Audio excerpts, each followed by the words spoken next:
Hidayah dari SMA Negeri 21 Bandung. Kali ini saya akan melakukan kegiatan wawancara kepada kepala sekolah kami, yaitu Ibu Nani Muyani SPD MP.Mat. Pada materi kali ini adalah pengambilan keputusan dengan menggunakan nilai-nilai kebajikan universal.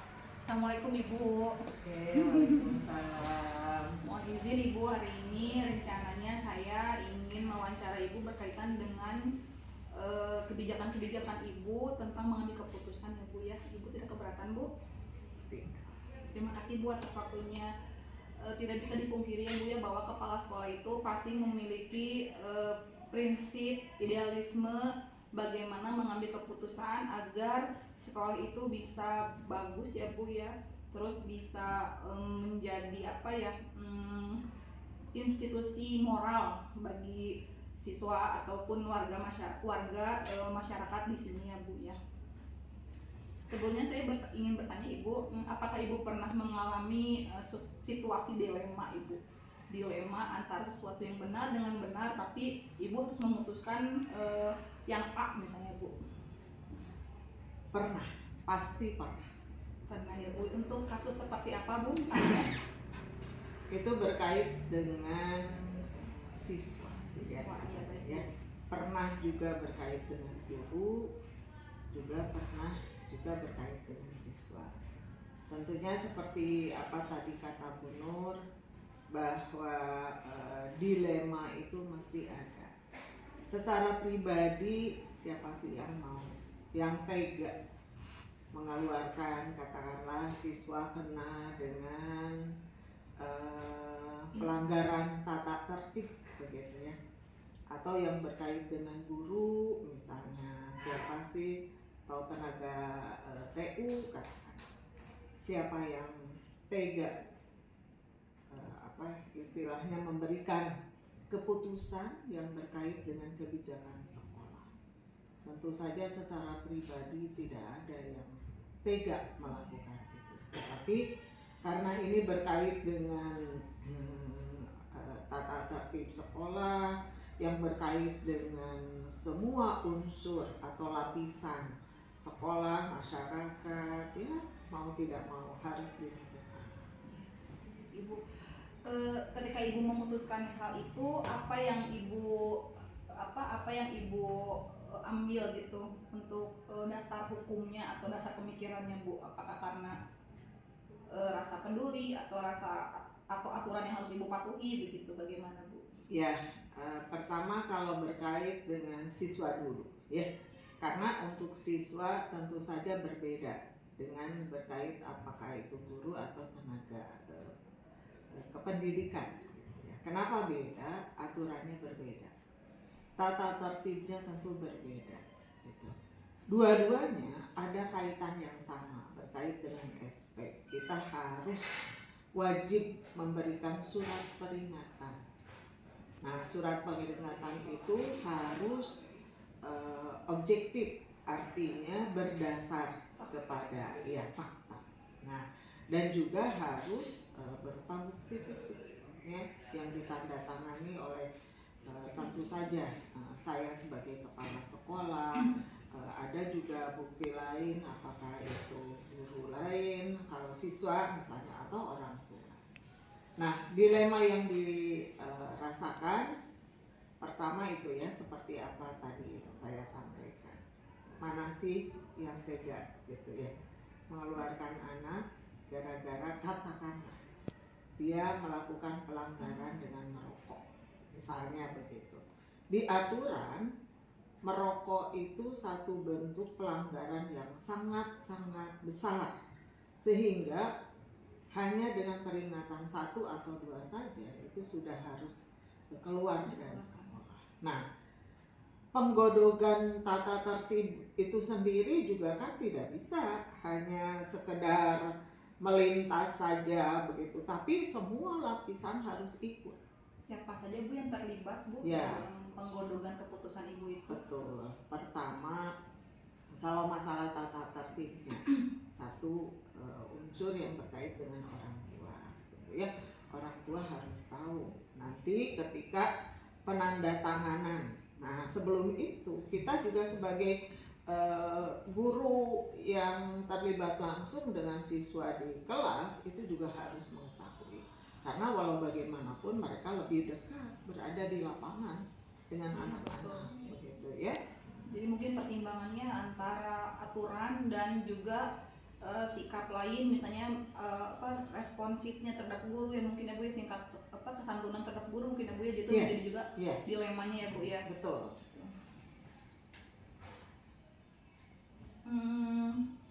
Lalu ketika Ibu ada hal yang antara peraturan yang harus dipatuhi, kemudian nilai-nilai kebijakan yang lain seperti sikap responsifnya, sikap kesantunan terhadap guru, lalu misalnya kreativitasnya, itu bagaimana Ibu mengambil keputusan itu, mau dipilih yang mana Bu antara itu dua itu?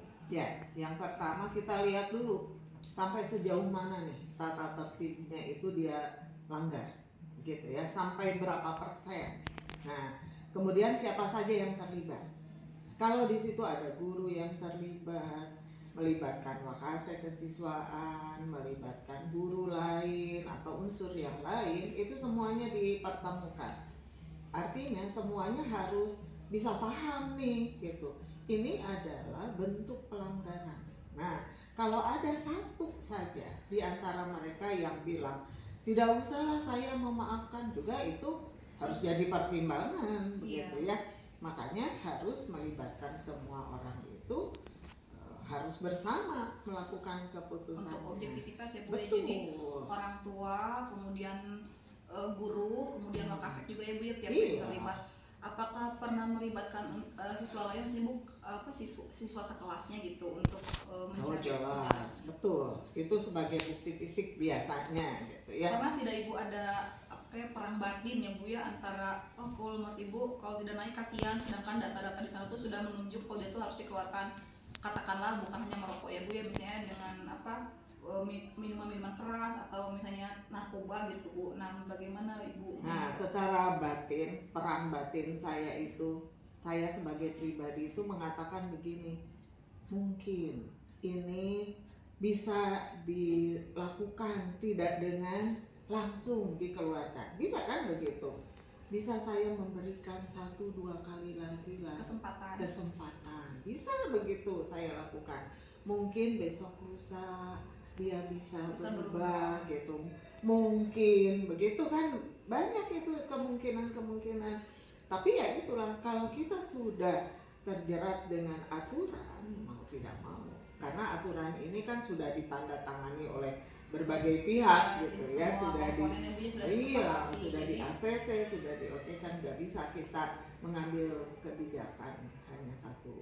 Lalu setelah misalnya siswa ini dikeluarkan, apakah ada upaya perangkulan terhadap siswa ini sendiri Bu? Bagaimana dia misalnya terlepas dari jeratan narkoba misalnya Bu? Kalau misalnya ada gitu Bu, kira-kira ada solusi tidak dari Ibu untuk memberikan rangkulan terhadap siswa ataupun orang tua? Nah, itu secara pribadi ya, terus terang saya lakukan. Apapun yang diputuskan, terutama untuk siswa yang dikeluarkan, itu selalu saya panggil kembali. Secara pribadi kami melakukan wawancara berdua. Itu artinya apa? Di satu sisi itu juga untuk melegakan hati saya secara pribadi, dengan mengatakan dia, nggak apa-apa Bu, ini memang saya sudah harusnya begini dan saya berjanji tidak akan. Itu kan jadi apa ya istilahnya, mengobati batin saya pribadi. Nah, di sisi lain juga dia juga merasa terobati juga dengan perangkulan secara pribadi. Jadi setelah tanda tangan dilaksanakan, itu sudah ketok palu, sudah sah keluar, tetap saya melakukan komunikasi berdua. Untuk apa? Yaitu untuk mengobati satu sama lain. Sejauh ini langkah-langkah yang Ibu lakukan terhadap pengambilan keputusan itu apakah dinilai efektif Bu? Insya Allah kala ini dilakukan yaitu berbagai macam pihak, boleh dikatakan ini sangat efektif gitu. Karena tidak langsung ya, satu kali ini langsung aja dibikin keputusan, tidak. Kami juga dipikirkan berbagai macam dengan matang lah istilahnya. Jadi dengan adanya koordinasi kemudian komunikasi dengan berbagai pihak, tentunya langkah ini dianggap efektif karena sesuai dengan aturan yang berlaku ya Bu ya. Jadi tidak ada dampak yang terjadi setelahnya ya Bu ya. Iya. Kira-kira apa tantangan yang Ibu hadapi ketika melakukan pengambilan keputusan itu Bu? Nah, saya harus mengevaluasi. Tantangan itu harus saya melakukan evaluasi kembali. Analisis minimalnya 6 bulan sekali. Dengan siapa itu dilakukan? Dengan rekan-rekan saya sekerja, dengan manajemen, dengan TPMPS gitu ya. Karena walau bagaimanapun kan di lapangan tetap mereka berkecimpung gitu ya, sehingga bisa memberikan masukan. Jadi Ibu memberikan waktu dalam analisisnya Bu ya, dalam evaluasinya tidak langsung stuck di tempat ya Bu ya, tidak langsung ketok palu atau menindak misalnya kamu aku melanggar, ada pelanggaran narkoba misalnya langsung kamu hubungi orang tua, tidak begitu ya Bu, tapi berkomunikasi dulu ya Bu. Komunikasi dulu. Kalau orang tua kan tetap dihubungi, apalagi kalau kaitannya narkoba itu kan sudah sangat tinggi gitu ya. Tapi kalau pelanggaran masih dalam potensi ringan seperti kesiangan tidak masuk ya. Sekolah ya Bu ya. Nah, itu tidak langsung mengambil tindakan memanggil orang tua. Jadi ada berapa lama waktu yang Ibu butuhkan untuk menganalisis itu Bu biasanya? Ya, 6 bulan ya, apakah minimalnya 2 kali lah kita berikan kesempatan ya, memberikan, atau 3 kali begitu. Karena 1 kali mungkin dia punya kasus yang berbeda, yang kedua juga mungkin berbeda pula. Siapa tahu yang ketiga dia merasakan kalau yang ketiga ini memang sudah saatnya harus berbaik gitu ya. Jadi kembali. Dan saya rasa anak-anak sekarang itu lebih kepada penasaran mungkin ya. Kalau melakukan ini bagaimana sih gitu ya. Kalau tidak melakukan ini juga bagaimana? Nah, itu kita juga harus paham. Jadi dalam waktu analisis itu Ibu berarti 6 bulan ya Bu, seperti Ibu sampaikan itu batas maksimum dalam mengambil keputusan itu, baru Ibu eksekusi gitu Bu setelah 6 bulan itu. Nah, itu juga bergantung. Bergantung. Kasusnya seperti apa? Sebesar apa? Seringan apa? Seberat apa? Jadi Ibu ada kurun waktu ya Bu ya, tidak semua harus dibatas 6 bulan, tapi gimana permasalahan yang terjadi. Kira-kira ada yang lama tidak Bu selain 6 bulan? Ya, ada karena mungkin anaknya selama masa itu tuh dia sudah baikan gitu ya. Artinya misal gitu, seorang merokok, ketahuan merokok di kamar mandi. Nah, dia tidak melakukan lagi. Kan sudah itu tidak melakukannya berapa bulan, itu sudah baik gitu kan. Dan selama kurun waktu sekian bulan itu dia tidak melakukan pelanggaran apapun gitu, baik-baik saja, tidak kesiangan, tidak apa gitu ya, tidak. Nah, itu kan bisa. Tetapi mungkin saja di bulan ke-7 atau bulan ke-8 dia melakukan lagi. Mungkin juga tidak merokok, melakukannya yang lain. Itu sangat mungkin ya. Jadi sangat relatif untuk kaitannya waktu gitu ya. Dalam menganalisis sebuah peristiwa atau kasus, Ibu pasti melakukan sebuah analisis yang membutuhkan waktu ya Bu ya, tidak langsung memutuskan secara sepihak atau dengan pikiran yang sangat pendek ya Bu ya. Selama ini ketika Ibu mengambil keputusan baik kepada siswa maupun guru, khususnya untuk siswa ya Bu ya, siapa sajakah aktor-aktor yang Ibu libatkan Bu? Apakah faktor-faktor yang bisa Ibu libatkan agar mempermudah proses pengambilan keputusan itu Bu? Ya, yang jelas pertama orang tua. Ya, kita lihat dulu memang kasusnya seberat apa begitu ya. Kalau hanya kasusnya kesiangannya kalau hanya baru 1 hari begitu ya, dan hanya beberapa menit, nggak masalah. Mungkin besoknya lagi, jadi bergantung juga beratnya. Nah, mungkin kalau hanya sekedar kesiangan, kita lihat dulu akumulasi dari jam kesiangan itu. Sudah jamnya tertentu, titiknya sudah melebihi berapa hari, kita langsung panggil. Yang dipanggil itu jelas orang tua. Nah, kalau wali kelas di sini kan sebagai pelapor. Kalau kepada saya gitu ya, wali kelas, guru BK itu fungsinya sebagai pelapor. Dan mereka sudah di posisi SP1 lah melakukannya. Kalau sudah sampai ke saya itu sudah melebihi SP3, artinya sudah peringatan di atas gitu ya. Nah, baru dilakukan dengan orang tua. Dalam penggodogan SP sendiri, apakah ibu melibatkan orang lain atau dengan pemahaman ibu atau hasil riset ibu terhadap keputusan SP? Misalnya ibu melakukan riset dari internet atau apa, atau ibu lebih kepada ngobrol gitu Bu dengan pihak-pihak berkepentingan misalnya manajemen untuk menentukan SP itu sendiri? Ya jelas itu kan Wakasek Kesiswaan. Jadi ya, karena Wakasek Kesiswaan itu punya data. Ya, hari-harinya seperti apa. Untuk mencari untuk mencari keputusan SP1 dengan indikator apa, ibu lebih kepada manajemen ya Bu ya? Iya, kalau sudah sampai ke saya itu biasanya sudah lebih dari SP2 gitu ya, menjelang SP3 atau lebih. Ibu, dari apa yang sudah ibu alami tentang dilema, peristiwa-peristiwa yang menimbulkan dilema ya Bu ya, apa pembelajaran ibu ambil gitu Bu? Aduh banyak ya yang bisa diambil pembelajarannya. Satu, secara pribadi kesabaran itu sangat penting ya. Kita sebagai orang pendidik begitu, secara nafsu udah pasti kita tuh udah sajalah punya siswa seperti ini udahlah ya. Nah itu kan betul.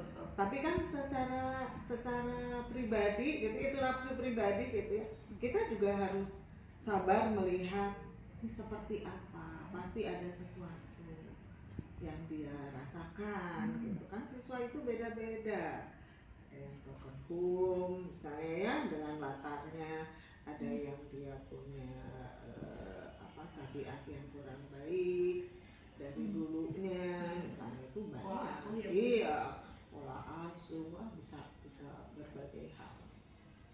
Ibu, terima kasih atas sharing ilmunya, sangat berharga Bu.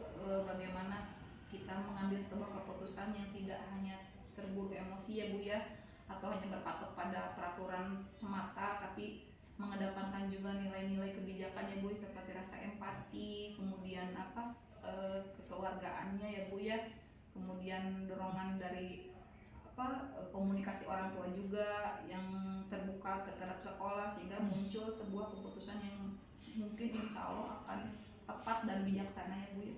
Terima kasih Ibu sudah menjadi contoh teladan bagi kami dalam mengambil keputusan. Mungkin suatu hari nanti apa yang Ibu berikan kepada kami, Ibu contohkan kepada kami, mungkin kami juga akan melakukan hal itu sebagai bentuk refleksi dari kebaikan Ibu. Terima kasih Ibu. Assalamualaikum warahmatullahi wabarakatuh. Bu, assalamualaikum warahmatullahi wabarakatuh. Waalaikumsalam warahmatullahi wabarakatuh. Maaf mengganggu waktunya Ibu. Kebetulan saya ada tugas dari pendidikan guru penggerak Bu untuk mewawancarai kepala sekolah terkaitan dengan pengambilan keputusan berbasis nilai kebajikan universal sebagai pemimpin Bu. Kebetulan saya tahu rekam jejak Ibu banyak sekali sekolah-sekolah yang sempat dipegang oleh Ibu ya Bu ya, karena selain daripada kepala sekolah itu sendiri juga menjadi PLT ya Bu. Tentunya ini berkaitan dengan kinerja Ibu dan cara mengambil keputusan Ibu terhadap kemajuan sekolah gitu. Apalagi sekolah merupakan institusi moral yang untuk menumbuhkan budaya positif sehingga masyarakatnya memiliki kesejahteraan secara psikologis ya. Ini Bu, untuk materi tugas ini adalah tentang bagaimana kepala sekolah mengambil keputusan tentang suatu dilema etika. Apakah Ibu pernah mengalami dilema etika Bu? Ya, memang perjalanan Ibu menjadi seorang kepala sekolah itu sejak 2015 ya. Berarti pertama di 23 dengan 21, 22, 5 dan 3. Jadi di 5 sekolah itu masing-masing punya karakter yang berbeda. pada saat ibu memimpin SMA 23, kemudian harus jadi PLT di SMA 21, luar biasa berbedanya, sangat jauh. Dan apa yang ibu terapkan di SMA 3 tidak sama dengan di SMA 21. Sehingga langkah awal ibu itu adalah pada saat ibu memimpin sekolah itu melihat, memantau, mengamati di satuan pendidikan masing-masing. Kemudian dari sana ibu bisa melihat siapa sih yang menjadi artinya motor di sekolah itu. Kemudian juga budaya yang terjadi di sekolah itu seperti apa. Karena walau bagaimanapun ibu tidak bisa langsung bergerak mengambil keputusan atau mengambil kebijakan sesuai dengan apa yang ibu inginkan. Tapi tetap harus bertahap, langkah demi langkah. Kemudian juga budaya yang terjadi di sana seperti apa.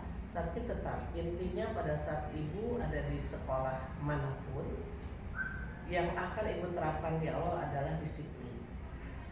Karena disiplin merupakan kunci dari keberhasilan kegiatan apapun.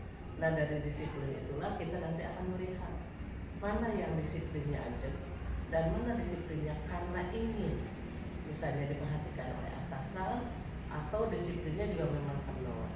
Dan dari sana maka kita melihat ada yang misalnya senior disiplinnya kurang baik tetapi dia punya ilmu yang banyak, maka itu pun kita dekati, kita ajak ngobrol, kita ajak diskusi.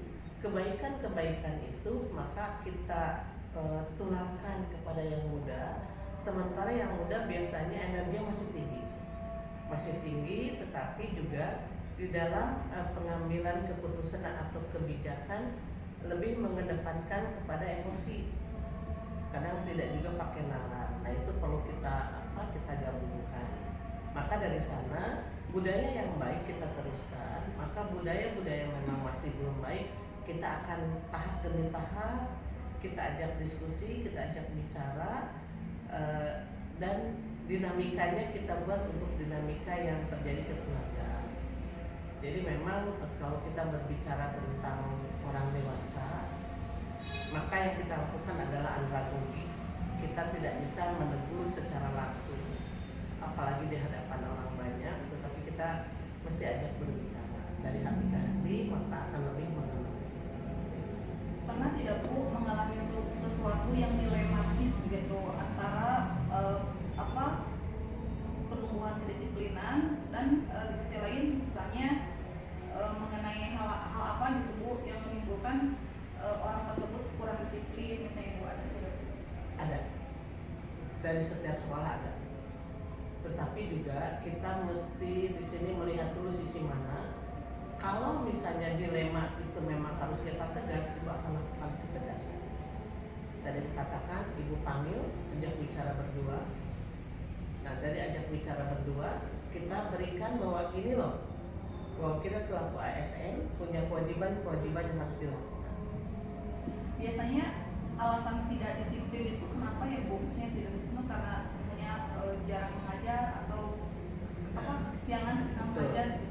Jadi dari 5 sekolah itu memang bervariasi.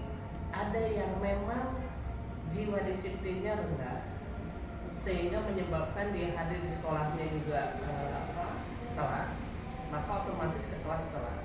Atau ada juga hadirnya tidak telat, tetapi ke kelasnya telat.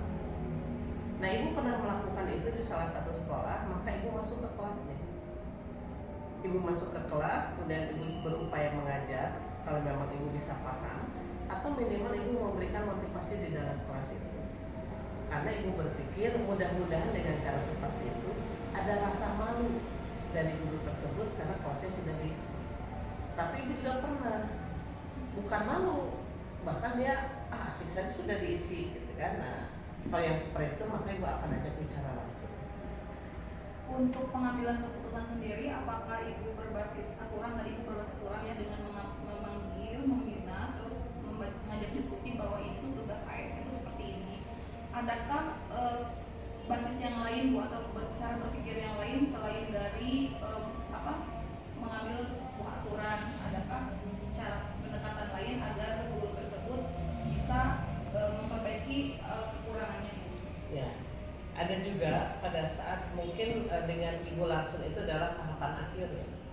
Ada juga dengan kalau istilah dalam kelas itu ada tutor sebaya. Maka di satu sekolah itu ada biasanya yang dituakan.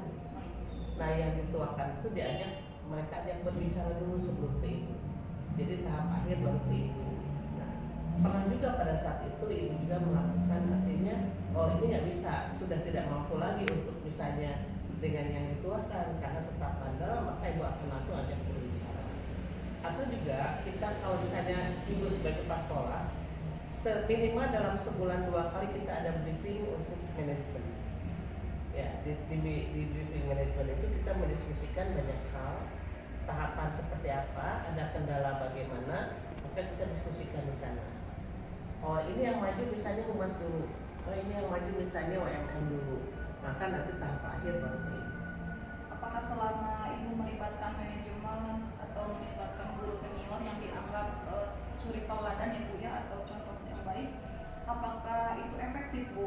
Maksudnya ada selama yang ibu lakukan itu dari cara ibu mengambil keputusan itu, apakah ada dampaknya gitu bu, sehingga ibu tidak perlu turun gitu? Ya, ada, apalagi sekarang yang di SMA 5. Jadi ibu tahap akhir mengambil keputusan, selebihnya dilakukan oleh para manajer. Dan manajemen di sini insya Allah walaupun ini diganti dengan yang muda, lebih dewasa dan juga lebih artinya ngomong,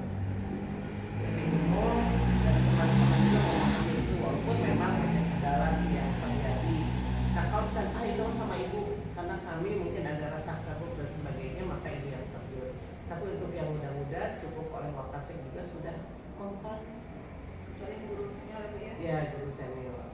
Sempat pernah ada penolakan bu setelah misalnya ibu memberikan kepada guru tersebut, lalu guru tersebut itu merasa tersinggung gitu bu dengan itu, apa pernah? Di hadapan ibu tidak pernah. Tidak pernah.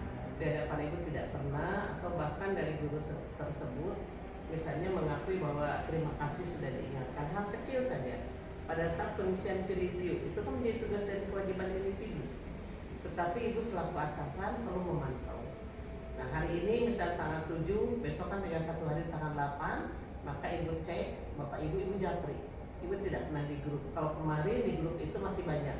Bapak ibu sekarang sudah tanggal sekian, masih sekian orang, mau segera diisi. Nah pada limit itu maka ibu akan japri. Bapak ibu punten, peer review-nya belum diisi, maka guru senior pun hatur nuhun parantos diembukan. Jadi selama ini tidak ada yang menjadi frontal, marah dan sebagainya. Karena itu menunjukkan kalau pada saat seseorang itu diingatkan dan melakukan jawabannya dengan bagus, berarti menunjukkan jiwanya memang baik. Kalau memang mestinya ditegur itu marah, berarti kan juga menunjukkan jiwanya tidak dewasa. Bahkan ibu pada saat PLT 6 bulan kemarin di SMA 3, ibu salut di sana. Jadi pantas kalau di Belitung itu dikatakan sebagai sekolah favorit, sebagai sekolah unggulan gitu kan. Karena teman-teman di sana pun pada saat ada yang tidak setuju dengan apa yang menjadi kebijakan kami atau keputusan kami atau kegiatan-kegiatan yang tidak pas, mereka itu menyampaikannya secara santun, tidak menyampaikan dengan kasar atau keras. Alhamdulillah memang butuh kedewasaan pada saat kita berorganisasi, apalagi di satuan pendidikan yang kata orang dianggap sekolah favorit kan, maka di dalamnya juga luar biasa. Sudah terbentuk budaya positif ya bu ya? Ya. Apakah ibu melakukan pengimbasan bu terhadap sekolah lain ketika melihat ada budaya positif di sekolah satu ini misalnya bu, atau melakukan sebuah upaya juga hal yang sama agar sama dengan cara kerjanya SMA 3 itu bu? Ya, pada saat ibu dulu memang masih bisa menyampaikan banyak hal keluar, maka budaya-budaya positif selalu disampaikan. Bahkan kalau memang diminta misalnya Bu Heru berbicara ini, ya akan kami sampaikan itu. Atau juga banyak sekolah-sekolah yang hadir di SMA 3 atau di SMA 5 itu yang ingin studi tiru dari Papua, dari Ambon, dari mana-mana. Kami hanya menyampaikan ini loh pembiasaan kami yang dilakukan pagi-pagi seperti ini. Jadi ibu datang pagi itu berupaya paling telat jam 6 lah sudah ada menyambut siswa, menyapa siswa, kemudian setelah itu berkeliling, itu dirasa adalah hal kecil, tetapi imbasnya sangat positif, sangat baik gitu kan, dan besar. Sehingga ada orang tua, oh iya ibu ada, bahkan ada yang sengaja membuat video gitu kan. Kenapa ibu membuat video? Ya ingin tahu aja kan, ibu menyambut anak saya pagi-pagi gitu kan, sambil menyapa. Dan alhamdulillah di sini guru pada saat teng bel, mereka langsung pada bergegas ke kelas. Jadi ibu tidak perlu, artinya mungkin dengan agak kencang sambil berkeliling, ibu masuk dalam kelas. Paling 1-2 guru yang mungkin ini terlambat atau dan itu tidak disengaja, ibu tulis di agendanya. Misalkan kalau pagi-pagi pembiasaan baca suci Al-Quran, ayat sekian sampai sekian ibu tuliskan dan ibu tanda tangan, maka besoknya guru itu langsung datang, ibu mohon maaf tadi saya kesiangan. Dan jadi itu merupakan budaya yang bagus. Jadi memberikan keteladanan ya Bu ya terhadap guru-guru yang memang belum bisa hadir tepat waktu ya Bu ya, sehingga muncul kesadaran diri sendiri dan meminta maaf tanpa harus diminta oleh ibu ya. Iya. Jadi artinya kalau kita hanya menyuruh tanpa kita melakukan, pasti kita kayak macan ompong. Iya.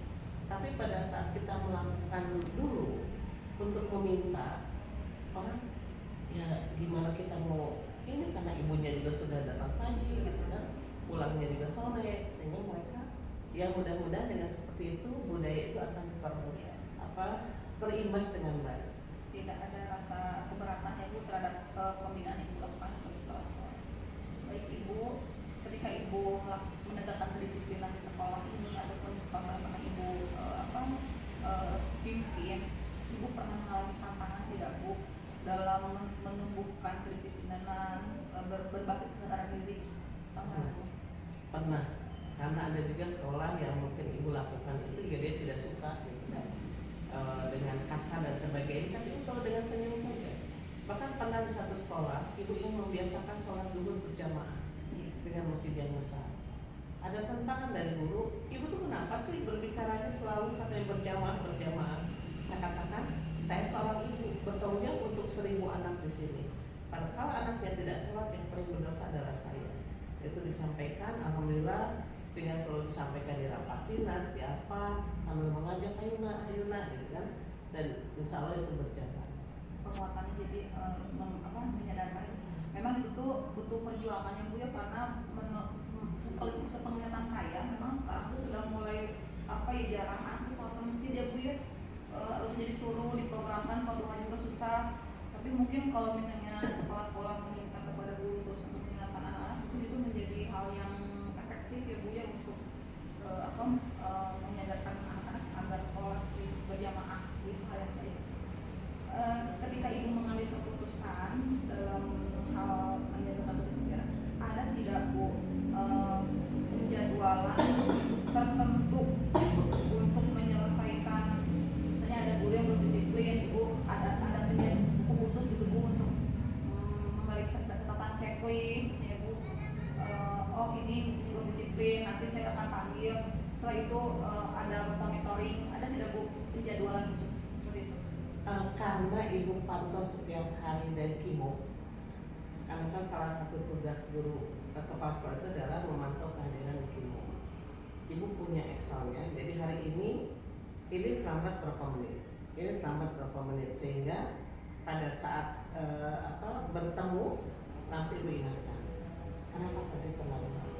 Karena atau juga dia sudah datang pagi tetapi lupa absen, maka itu akan langsung ibu bantu untuk mengabsenkannya, karena ibu tahu itu sudah datang dari pagi gitu kan, kasihan dengan lupa. Nah, itu adalah bagian dari reward yang ibu berikan, jadi kan tanpa diminta saja. Karena ibu kaget, ini di mana sih, aku belum datang misalnya Pak Lutfi ya tadi, ibu mohon maaf tadi saya langsung ke kelas gitu kan, saya lupa tidak absen.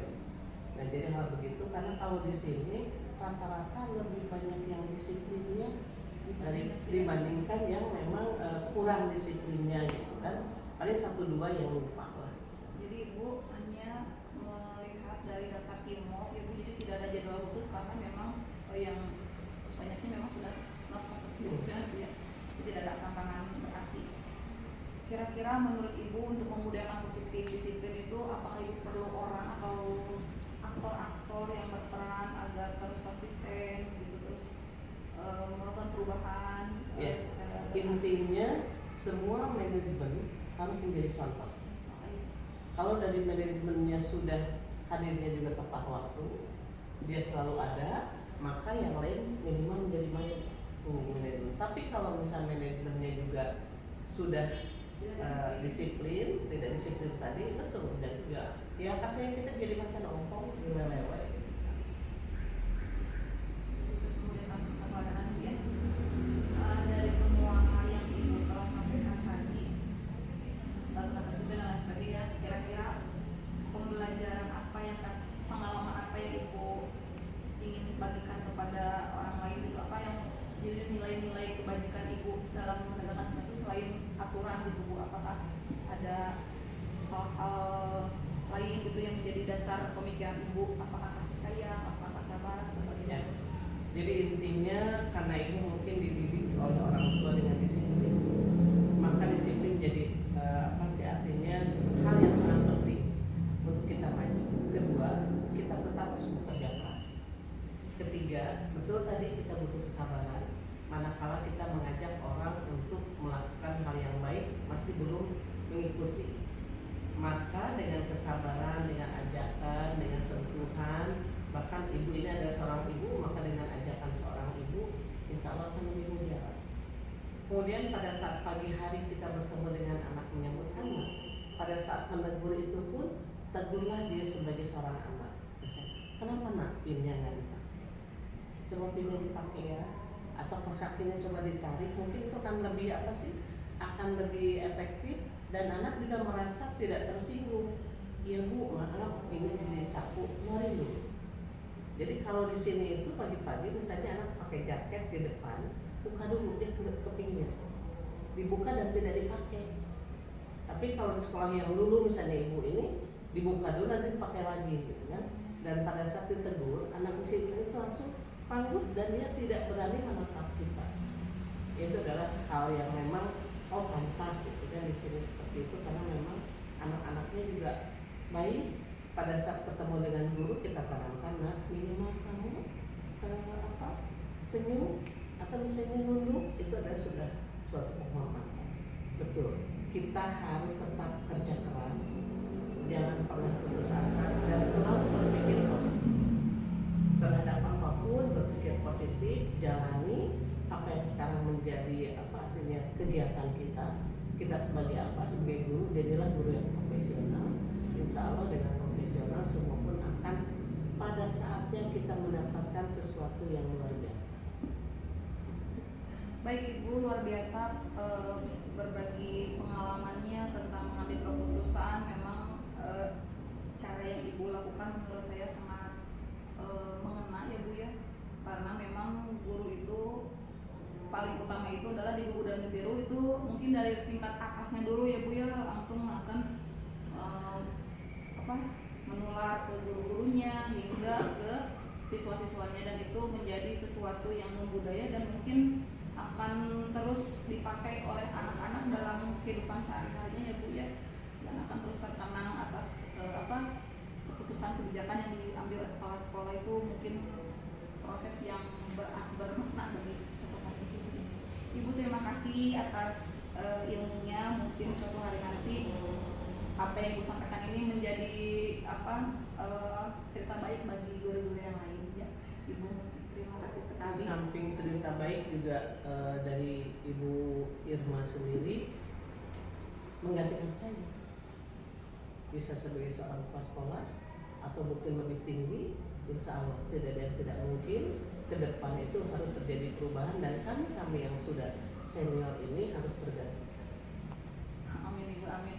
Memang Ibu adalah sosok yang menginspirasi. Apapun yang Ibu lakukan itu memang selalu menjadi dasar, itu adalah kasih sayang, cinta kasih terhadap sesama, hingga akhirnya nilai-nilai itu keluar begitu saja ya Bu ya, tanpa harus kanak-kanak terhadap orang lain, marah kepada orang lain. Itu orang lain itu sudah respect ya Bu kepada Ibu, sudah sangat nurut, sudah sangat hormat begitu. Itu mungkin karena dari ibunya sendiri menurunkan energi positif itu. Itu mungkin ilmu yang akan saya terapkan dalam Ya, karena bagi ibu difitnah di apapun ibu akan senyum saja. Yang pasti tetap kita pada jalur yang benar, insya Allah pun akan menunjukkan bahwa yang benar tetap benar. Iya, Ibu, amin, amin. Ibu terima kasih atas waktunya. Semoga Ibu memaafkan atas apa ya kami kesini sudah mengganggu Ibu, istirahat Ibu. Ya, Ibu terima kasih. Assalamualaikum warahmatullahi wabarakatuh. Waalaikumsalam wabarakatuh. Mudah-mudahan ini hal yang kecil tapi bisa membuat inspirasi untuk orang. Amin Ibu, pasti ini mah. Ibu, assalamualaikum. Perkenalkan saya Nur Hidayahku dari SMA Negeri 21 Bandung. Kebetulan saya ada tugas untuk mewawancarai kepala sekolah. Kepala sekolah yang saya pilih adalah Ibu. Saya nilai Ibu adalah kepala sekolah yang sangat menginspiratif Ibu, karena beberapa kali kegiatan di KCD Kota Bandung yang melibatkan peserta lomba. Di situ ada SMA 12. Pertama Ibu menyumbangkan angklung yang mungkin kepala sekolah lain merasa keberatan karena pembiayaannya ya Bu ya. Tapi 12 dengan hebatnya mengirimkan begitu Bu tanpa kami meminta tanpa ada bantuan dana dari kami, kegiatan yang benar-benar sosial kemasyarakatan ya Bu gitu ya. 12 yang mengirim, iya Bu. Terus kemarin lomba LBBI juara 1 Bu. Saya kebetulan ketua panitianya. Luar biasa, anak-anaknya tuh pintar-pintar. Ini pasti tidak lepas dari tangan dinginnya kepala sekolah ya Bu ya, untuk semua ketercapaian keberhasilan dari SMA 12 ya Bu ya.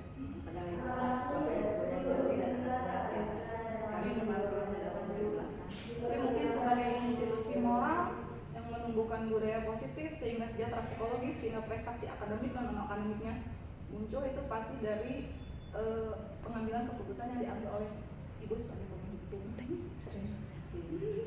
Ibu dimulai ya Bu ya.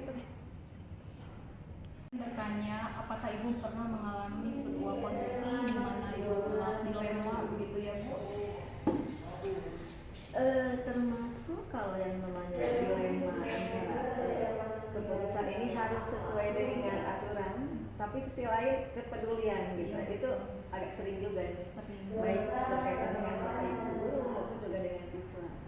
Boleh saya tahu Bu, apa salah satu contoh kasus ya Bu yang menyebabkan Ibu tuh dilema? Oke, baru-baru ini mungkin ada seorang guru itu tentang sertifikasi.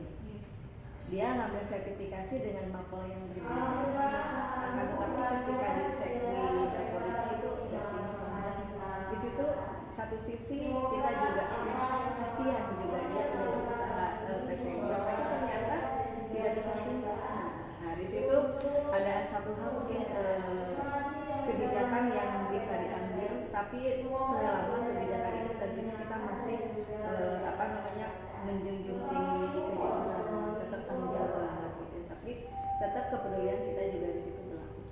Pada akhirnya apakah guru itu mendapatkan haknya sebagai guru yang sudah tersertifikasi Bu?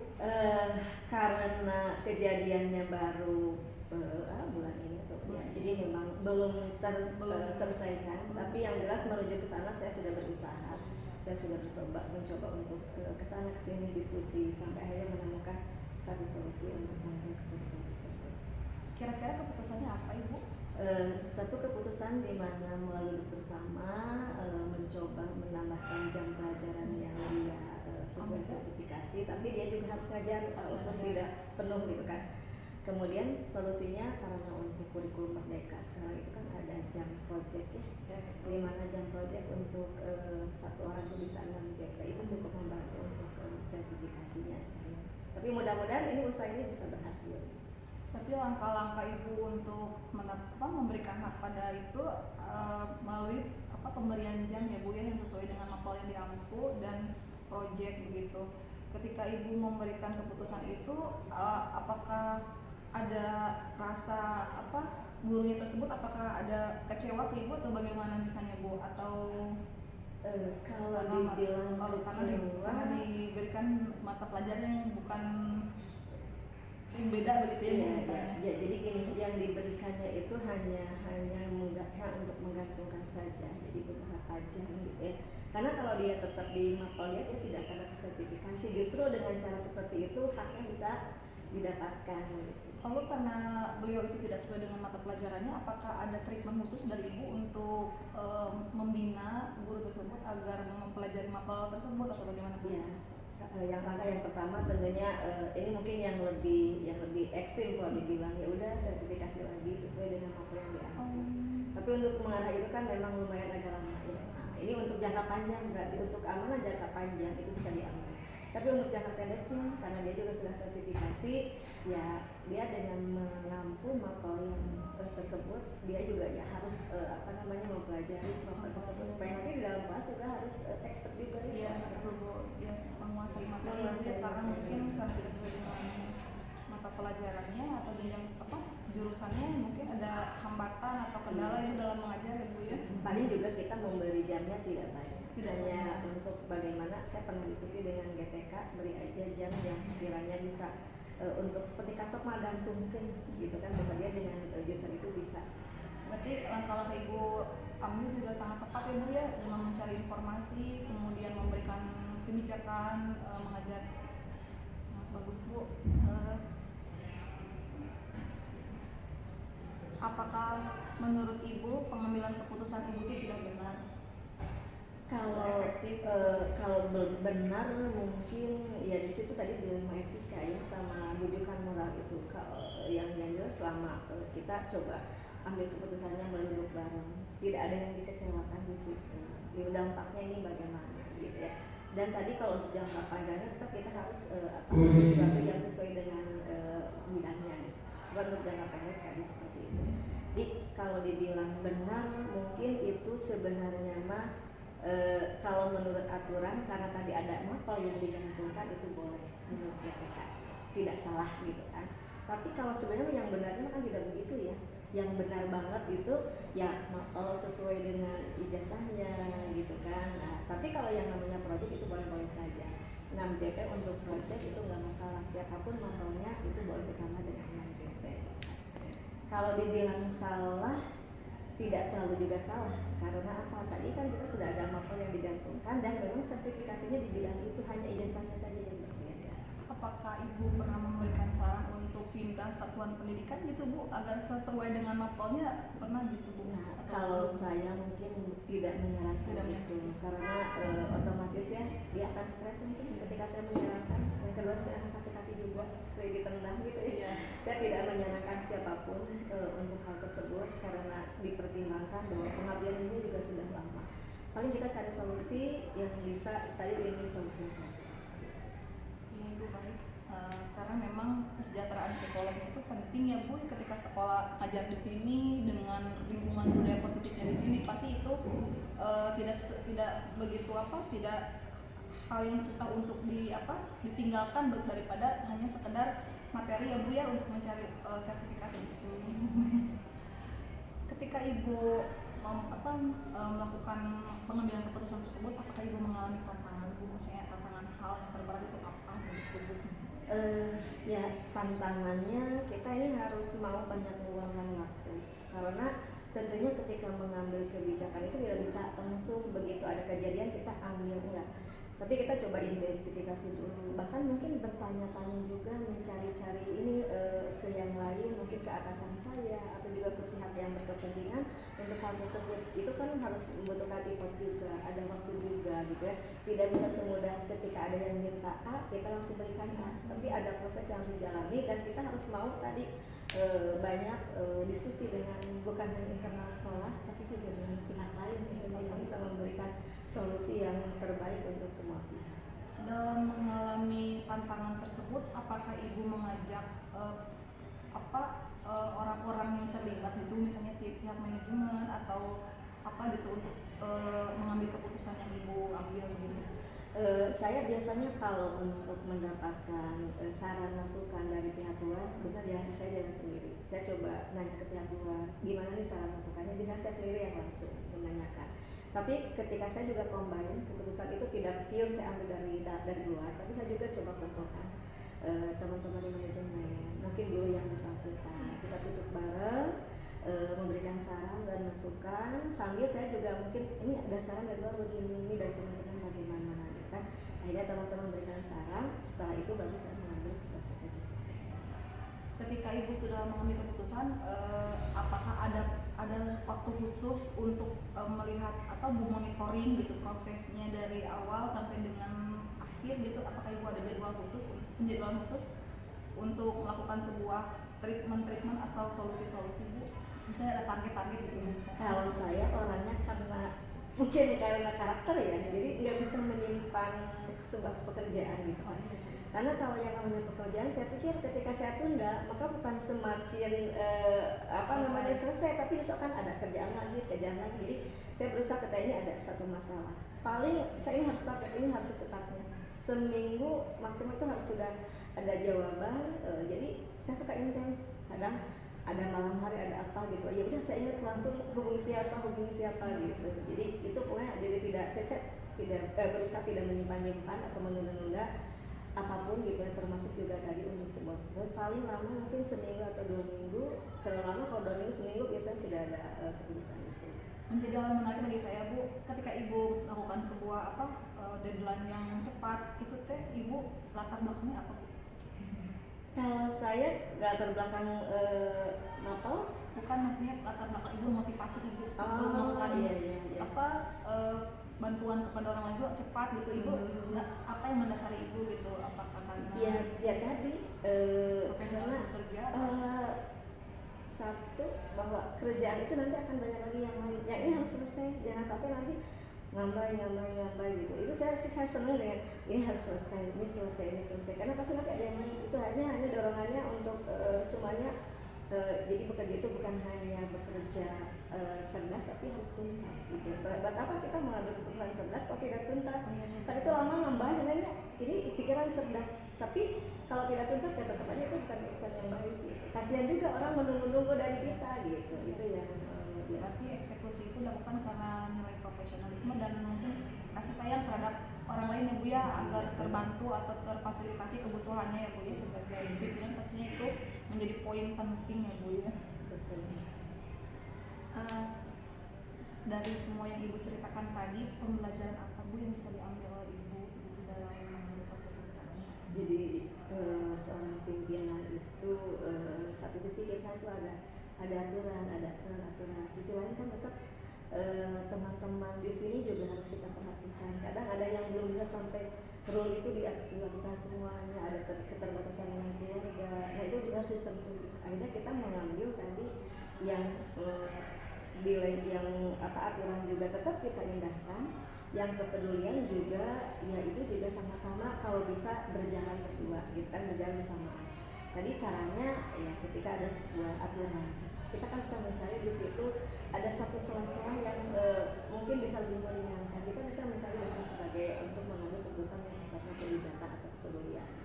Kalau dari ibu sendiri, dari aturan dan kepedulian lebih besar yang mana ya bu? Tergantung ketika masalah itu seperti apa kejadiannya gitu. Jadi harus seimbang ya Seimbang, iya. aturan kepedulian.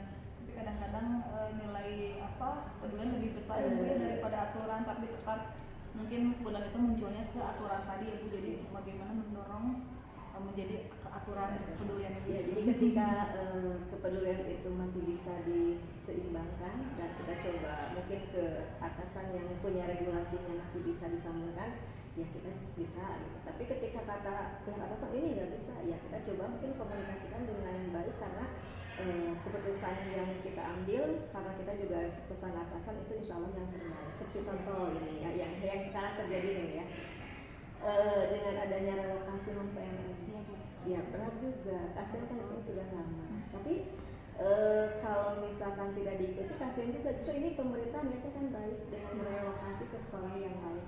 Akhirnya coba komunikasikan dengan cara yang baik, dan kita juga coba titipkan ketika si teman itu pindah ke sini, kita titipkan ke kepala sekolah yang bersangkutan gitu kan, sehingga biar enak kesana sini. Akhirnya kan kalau kita komunikasinya dengan baik malah berterima kasih kepada kita gitu. Karena kita juga walaupun dipindahkan kita selalu membimbingnya sampai dia suka merasa enak gitu, nyaman dengan perpindahannya ke sebuah sekolah.